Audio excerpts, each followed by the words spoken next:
Rev up your engine.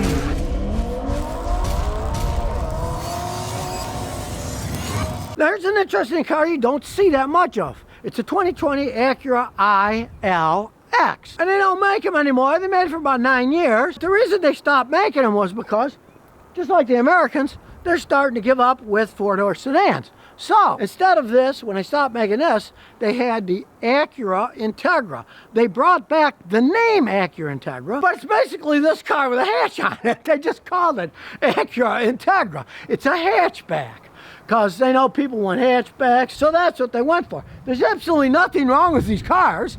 They just don't make them anymore because it's a style thing. Now, okay, let's make hatchbacks. They're all based on Honda Civics anyway. And like a Civic, they're very efficient. He came from Syracuse, New York, here to Rhode Island, and he got 37.7 miles a gallon in this thing. A fast little car to get that kind of gas mileage. It's a lot of fun because under the hood, you see a Honda engine. It's a 2.4 liter four-cylinder engine. It's an excellent engine. Tell people over and over, four-cylinder engines are great, but don't go too small.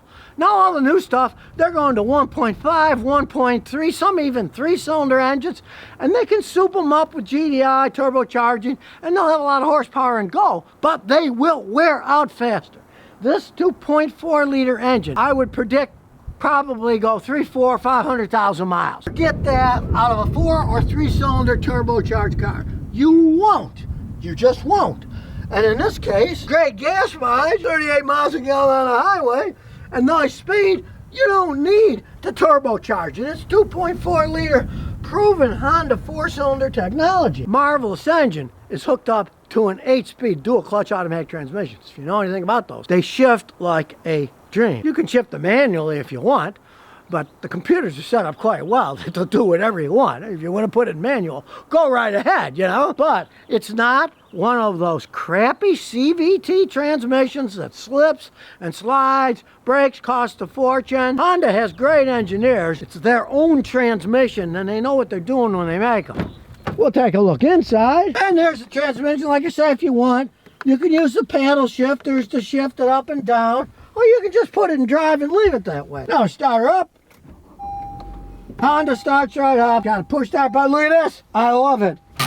It has a regular parking brake with a cable to the back wheels. Not one of those electronic crappers that you lose power, it might not work. This works. You much rather have this than have some electronic piece of crap you got to deal with. Now, as you see, it's got a nice sunroof, set up quite well. It's got your screen here. It's not some fake block. We just stuck it on. Guess what? It's made into the car. It was designed correctly. It wasn't an afterthought like some of those Toyota rectangular monsters that stick up and block some of your view. Turn the traction control off if you want. He lives in Syracuse, New York. He didn't even put snow tires on the stuff in the winter. They're well designed, and he said he's never even slid in these things. They're well made. You don't have to put snow tires. You can if you want, but he didn't even bother. He had no problems driving around it. Didn't have any slipping or sliding. And of course, being a Honda product, it's basically a Honda Civic. Acura is owned by him, but this really is pretty much a Honda Civic. It's what it's based on. You know, it's going to last forever. You know, the paint's got high quality to it. I mean, look at that red paint. And this particular one was made in Ohio. They've been making Hondas in Ohio since the 80s. They know what they're doing. This isn't some new thing that they just came over. My scan tool is going to make me eat my words, and it isn't a fine car or not. As any other car, you just turn it on. Simple plug-in up here. While it's warming itself up, we'll look a little bit more. Now, this is a sporty car. Not all that much headroom. I'm not that big, but of course, seats are adjustable up and down too. Pretty new vehicle, so we can do auto VIN. And it's loading the program. Do a full scan. We're off to the races. We'll start it up so the engine will stay warmed up when we look at the live data in a few minutes. Got a killer stereo system in it, which unfortunately I can't turn on, because if I do, then it will record so much music, and then they'll sue me and want to get money because I'm using the music. So silence is golden in this case. Fire, everything's blue. Now we're waiting. I've turned the traction control off there so we can get a little harder drive when we road test it. I like the dash, nice setup. Real big glove box. You can put a bunch of crap in. It's typical Acura or Honda. Everything passes, no fault. It only has one code, and that's this crazy integrated driver support system. So let's see what that crazy thing is. Dirt or dust on the millimeter wave radar.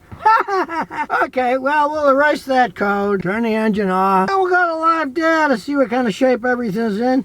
The computer says it's all good, but you get a lot more data looking at the live data. The computer's only going to flag things if it's plus or minus 20% or more error, so I can see if something's a little squirrely just by looking at the data. If it's color-coded, if it's red, it's got a problem. A lot of data on these. They're very complex cars, but they're also very well made. If something does go wrong, you'll be able to figure it out. As you can see, the air-fuel ratio lambda is 0.99, sometimes 0.98. That means it's either 0.01% off or 0.02% off, which is nothing. But no misfires, it's just typical, you know. 000 misfires. Even shows you the fuel pressure. You don't need gauges anymore. You can use these machines to see if there's a problem. It does have direct fuel injection. It does have high fuel pressure.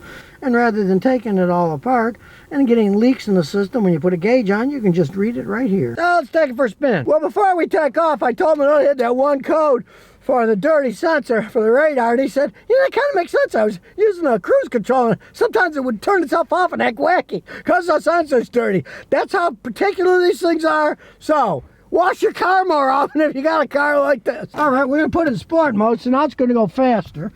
And we'll also make sure we have traction control off. You'll notice we're on the bumpy Rhode Island road, and you get a little bumpy ride because this basically is a sports sedan. It's made for sports, for zooming around. It rides fine, but in the bumps, you're going to feel the bumps because it handles so well. They're really nice handling vehicles. You can go as fast as you want. Tires aren't going to squeal, and yet they can get phenomenal gas mileage. Although not with me driving the thing. Idle smooth as silk, but when you want to go, you just step on the gas and away you go. You really don't need a paddle shifter. It's got it, but it works fine by itself. Gee, it's really a shame they don't make these things anymore. I do have to say, this thing was a lot more fun to drive than its successor. I've driven the new Acura Integras. This is a lot more fun to drive. In this case, they went backwards in time. They didn't want a sedan, they went to a hatchback, but it wasn't as much fun as this thing. You're looking for a car like this and you can find one? Hey, they're a lot of fun to drive. Trannies are solid, phenomenal gas mileage, 37, 38 miles a gallon on the highway. For something that's this zippy and fun to drive. Now there is one downside. The owner of this is only 20 years old, so he has high insurance rates, even though he's not running into anything. That's the problem with youth. Old age, well, we get away with a few things, you know, as long as we don't run into something. Our insurance rates are pretty cheap. If you make it this old, you know, I never thought I'd make it this old, but I did. There you have it, a beautiful car they don't make anymore. Well, I guess Honda made a mistake on this one, but what can you do? They're all going to SUVs. That's just the name of the game now. Maybe one day they'll realize that's probably a mistake.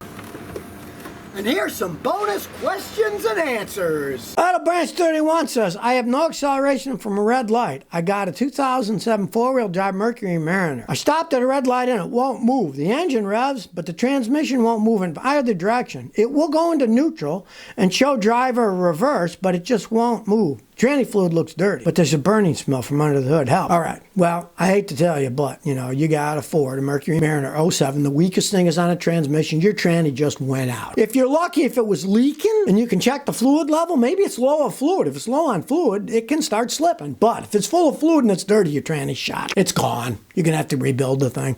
And it's an 07 Mariner four-wheel drive. It's going to cost you an awful lot of money. You might not want to fix it. You might just junk the thing. Or if you want to take pot luck, try a used tranny from a salvage yard. It's a gamble, but you can get them cheap enough and have them installed versus having the whole thing rebuilt. You want to get that whole thing 07 four-wheel drive rebuilt, you're probably going to spend anywhere from $4,000 to $7,000. I don't think it's worth spending on that thing. Jeremy KB40 says, my wife wants to trade a Subaru Legacy for a 2023 model. She's wondering, it's a good idea, she should go to a different direction. Well, let me ask you something. Why? It's not that old. It's 2017. I'm driving an 07 Matrix. Thing runs like a clock, right? If it still runs good, hey, why get rid of it? You know? I mean, if she was happy with it and she likes it, she wants to waste money buying a new one, go ahead. Hopefully she has a job and it's her money and it's not your money paying for it, right? But hey, she got her own job, her own money, let her buy whatever she wants. There's nothing really wrong with the 2023, but it shouldn't be worn out for a 2017 yet. You know? If she likes it, why would she want to get another one? They're not that different. It's not like they have these radical changes. They're still the boxer engines. There's not much change in the Subarus. I'd leave it alone. Now, I mean, if she drives like a lunatic and it's got 300,000 miles on it and she wants to go right ahead, but it shouldn't be worn out yet. So if you never want to miss another one of my new car repair videos, remember to ring that bell.